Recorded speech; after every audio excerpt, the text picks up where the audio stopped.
Olá, eu sou a irmã Martina, aqui da Abadia de Santa Walburga, na Alemanha, e esse é o quarto encontro da nossa série sobre liberdade e fé. No encontro passado, a gente falava sobre essa boa medida da santidade. Uma boa medida que, obviamente, tem muito a ver com a nossa liberdade, depende em grande parte da nossa criatividade, das nossas habilidades, dos nossos talentos, da nossa experiência de vida, e tem que se encaixar, obviamente, no contexto da situação. Se eu, por exemplo, tenho problema com álcool, é melhor talvez não beber nada de álcool. Se eu não tenho esse problema, eu posso beber uma taça ou duas de vinho e isso não me faz, não é perigoso para mim. Por outro lado, a boa medida nunca dialoga nem aceita as coisas que são em si mesmas erradas, ruins, más. Eu posso, por exemplo, ter um marido muito difícil, que exige muita paciência, mas se esse marido começa a me agredir violentamente, eu preciso aqui recorrer provavelmente à ajuda, preciso aqui mudar de alguma forma essa situação. Esse é o nosso tema de hoje, justamente, distinguir as coisas, separar, discernir as coisas. Um tema que São Bento chama na sua regra de discrécio e que a gente poderia traduzir como sabedoria, critério, intuição, discernimento. Obviamente que esse é um tema da teologia cristã, não é São Bento que inventa isso, nem poderia, e outros santos também falam muito sobre isso. Mais do que todos, talvez, o grande Santo Inácio de Loyola, fundador dos jesuítas, nos seus exercícios espirituais, nos seus retiros espirituais, ele enfatiza enormemente esse ponto. Saber, com a graça de Deus, discernir as coisas para buscar em cada situação realmente a boa medida da santidade, ou seja, aquilo que Deus quer, o caminho do bem. Essa liberdade da gente é, na verdade, algo sagrado. Deus, nós cristãos cremos, nos fez a sua imagem e semelhança e um dos aspectos disso é justamente a nossa liberdade. Deus nos fez livres assim como Ele é livre. Portanto, em primeiro lugar, a gente precisa dizer só quem pode achar a boa medida das nossas decisões em cada situação somos nós mesmos. Ninguém pode me dizer o que é que eu devo fazer da minha vida. Ninguém, inclusive, pode me dizer o que é que Deus quer para mim da minha vida. Isso só Deus, Ele mesmo, me fala a mim, da minha consciência. Aqui no mosteiro, por exemplo, um abade ou uma abadesa nunca podem dizer a uma das monjas, um dos monges, você tem vocação, você não tem vocação, é isso que Deus quer para você ou não. Ele pode dar conselhos, ele pode ouvir, ele pode fazer observações, mas a nossa vocação é algo que só nós mesmos reconhecemos lá dentro da nossa consciência, lá dentro da nossa confissão. Para nós católicos, por exemplo, quando a gente vai se confessar, não é o padre que me diz os meus pecados, sou eu que digo os meus pecados. Pode ser até que o padre saiba alguns deles porque me conhece, mas a confissão sacramental é preciso que o penitente se acuse ele mesmo e saiba ele mesmo os seus pecados. O padre pode perguntar, pode aconselhar, pode até lembrar certas coisas, mas só a partir do momento que o penitente permite ao padre que o padre faça isso, senão isso é uma intrusão por parte do sacerdote. O Papa Francisco, no seu jeito muito prático, usa essa imagem, ele diz que o nosso coração tem uma porta e que essa porta tem uma chave, e que a chave do nosso coração só nós temos e a cópia só Deus tem, só a Deus a gente pode dar uma cópia. A gente pode até deixar pessoas entrarem no nosso coração, olhar como são as coisas lá dentro, mas a gente continua com a chave na mão. É preciso que essa nossa intimidade de alma e de coração seja resguardada no sentido da liberdade, no sentido de que ninguém pode ter acesso a ela se nós mesmos não escolhemos dar acesso a ela, a uma pessoa que nos ajude e que mesmo assim deve ser extremamente cuidadosa e respeitosa com a nossa liberdade. A gente não deve, portanto, nem permitir e nem buscar, que a gente faz muitas vezes, às vezes por preguiça ou insegurança, que outras pessoas tomem por nós decisões que só nós na vida devemos tomar. Nós temos a responsabilidade, por um lado, e o direito, por outro lado, de tomarmos nós mesmos as nossas decisões nas coisas mais importantes, seja até, enfim, né, nas coisas do dia a dia. A gente pode até deixar uma pessoa se aproximar, mas a gente permanece ainda, enfim, dentro da nossa liberdade. No entanto, essa liberdade, como a gente dizia no nosso primeiro encontro, ela não é suficiente. Eu posso fazer várias coisas livremente que, no entanto, não são boas. Eu posso matar uma pessoa, eu posso roubar, eu posso fazer várias coisas ruins, livremente, mas ruins. Como achar, então, essa boa medida da liberdade? É, obviamente, algo que vem da nossa maturidade. São Paulo diz nas suas cartas que a gente deve examinar todas as coisas para poder, então, ver aquilo que nos convém, aquilo que realmente é bom ou não. Se eu examino, eu tenho a maturidade suficiente para não ter medo das coisas, não fugir das coisas, realmente olhar de frente às coisas e, então, escolher aquilo que realmente é bom ou não, de acordo com a minha consciência. Qual é o parâmetro? O parâmetro é Deus. Deus que fala na minha consciência e Deus que quer dizer, então, aquilo que é bom, aquilo que é justo, aquilo que é amoroso, aquilo que é misericordioso, aquilo que é direito, aquilo que é íntegro. Isso são todos nomes, vamos dizer assim, ou atributos, obviamente, da voz de Deus falando lá no profundo da minha alma. A consciência precisa, para reconhecer essa voz de Deus, ser bem formada. A gente hoje em dia fala muito, né, de estar em forma, do corpo estar em forma. Isso é uma coisa boa, saudável. E para isso a gente tem que fazer exercício, comer saudavelmente, treinar o corpo. A gente lê aquilo e ali, né, instruções sobre saúde, ver programas, etc. Isso a gente pode aplicar também, da mesma forma, à nossa vida espiritual, à nossa consciência. Também, para que a nossa consciência possa decidir bem, é preciso ela ser bem formada, ser bem instruída, é preciso a gente buscar, por exemplo, conhecimento sobre as coisas, principalmente as coisas mais graves, as coisas morais mais profundas. É preciso a gente ler e ler coisas sólidas, profundas, boas, examinar realmente com sinceridade essas coisas. É preciso também a gente aprender com a nossa própria experiência. Não é à toa que as coisas acontecem. Muitas coisas, às vezes, na nossa vida acontecem e aparentemente falham para que a gente aprenda e possa, posteriormente, em algum outro momento, fazer, então, aquilo de uma forma boa. É preciso também que a gente seja sincero com a gente mesmo. Santa Catarina de Sena fala, por exemplo, de como é essencial esse conhecer a gente mesmo, conhecer a nossa alma, conhecer as nossas tendências, os nossos talentos, as nossas falhas. Ser realmente sincero, não se esconder de si mesmo. Mas realmente numa confissão isso é tão importante, por exemplo, nem exagerar para um lado, nem exagerar para o outro. Ser realmente simples e sincero, ver as coisas cara a cara, de frente. E por outro lado, uma coisa que às vezes também o nosso orgulho faz tão difícil, aceitar conselhos, aceitar correções, aceitar bons exemplos. A gente permanece com a nossa liberdade. Um bom conselho não quer dizer automaticamente que eu vou seguir aquilo ou tudo aquilo. Mas saber escutar, saber ouvir antes justamente de distinguir, de discernir, de tomar uma decisão, isso é também uma característica da pessoa madura e isso se refere também à vida espiritual. Buscar justamente, às vezes, em situações complexas da vida, alguém em quem a gente confia, alguém que é um bom exemplo para a gente e buscar nessa pessoa, então, conselhos, buscar nessa pessoa justamente, às vezes, até uma correção de caminho que nos ajude. Esse discernimento, essa discrécio, como diz São Bento, é essencial para a nossa vida cristã prática. Existe aquele velho dito, né, um pouco forte, de boas intenções o inferno está cheio. A gente geralmente diz esse dito para os outros, né? E nesse sentido ele é maldoso, obviamente. Mas se a gente aplica esse dito para a gente, ele é muito interessante, é muito instrutivo.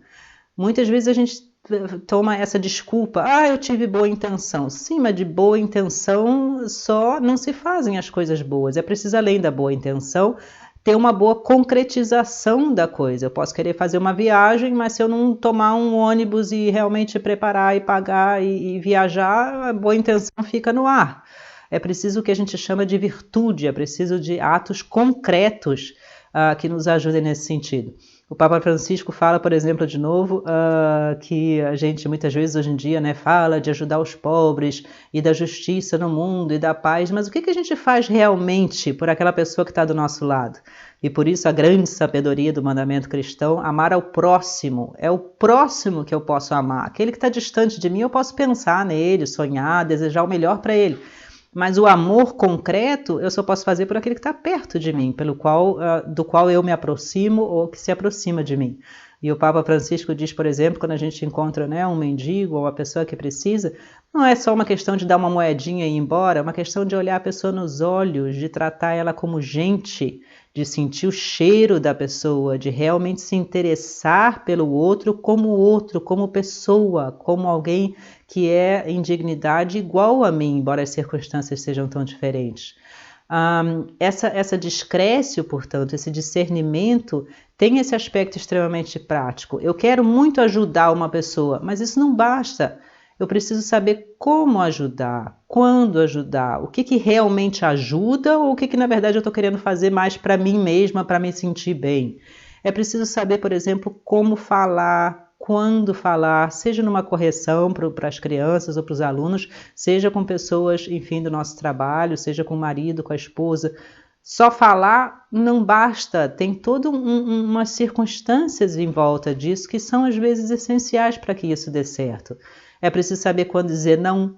Tantas vezes na vida a gente precisa dizer que não, mas a gente tem grandes problemas com isso e às vezes a situação se torna muito pior porque a gente no começo não soube simplesmente dizer que não, aqui não vou fazer isso ou não concordo com isso. Essa questão de ter prioridade. Santo Agostinho dizia que a moral nada mais é do que a graduação dos valores. A gente pode ter 2, 3 valores, os 3 são positivos, são bons, mas a gente tem que saber qual é a prioridade, qual é o valor maior dentre aqueles outros valores. E isso se refere a coisas imensas da sociedade, da política, por exemplo, guerras e decisões internacionais, e coisas extremamente importantes também no campo da moralidade, a eutanásia, o aborto. Saber o que é aqui o valor maior, nesse caso o valor da vida, o valor do respeito à vida humana. Essa capacidade então de distinguir, de discernir, por exemplo, também as razões de um problema. A gente tem um problema, pode ser uma coisa pequena, um problema de convivência. Saber separar as coisas, saber realmente localizar o que aqui está errado, o que poderia ser melhor, o que a gente poderia fazer diferente, para que aquilo não cresça e vire uma coisa sem solução. Essa capacidade de distinguir, de separar, é algo que muitas vezes resolve uma grande quantidade de problemas que a gente tem na vida. Por outro lado ainda, deixar muitas vezes o tempo trazer a solução. Às vezes a gente anda pela vida justamente como um trator, sem essa sensibilidade. É isso justamente que São Bento, enfim, né, nos chama a atenção. Não, é preciso viver com sensibilidade, é preciso muitas vezes esperar, ter paciência, deixar que Deus resolva coisas que a gente não consegue resolver, deixar que o tempo mostre para a gente coisas que a gente ainda não entende, deixar tempo para as pessoas também mudarem, se corrigirem ou então terem uma situação melhor para que a gente possa então conversar com elas. Deixar tempo para a gente também, ter paciência com a gente mesmo, não se desesperar, não se angustiar. Tudo isso depende desse bom equilíbrio, dessa sanidade de espírito que vem justamente da nossa abertura de alma para aquilo que Deus nos fala. Outras coisas talvez ainda mais profundas, não se deixar enganar, por exemplo, por pressões, por propaganda, por aparências. A gente constantemente na vida se deixa enganar por essas coisas. Até eu moro aqui na Alemanha e a questão do nazismo é obviamente ainda muito falada, aqui um tema muito traumático para eles. E a gente vê isso na história. Nazistas mesmo convictos eram poucos, mas as pessoas, grande parte, se deixaram levar por aquilo. E isso deu, na Segunda Guerra Mundial, a gente vê a enormidade da importância de ter esse discernimento no nosso agir e no nosso pensar. conhecer a gente mesmo, conhecer as minhas faltas, cortar um vício, uma tendência ruim que eu tenho, que se não for cortada aumenta e pode então dar numa coisa dramática, sem ter necessidade disso.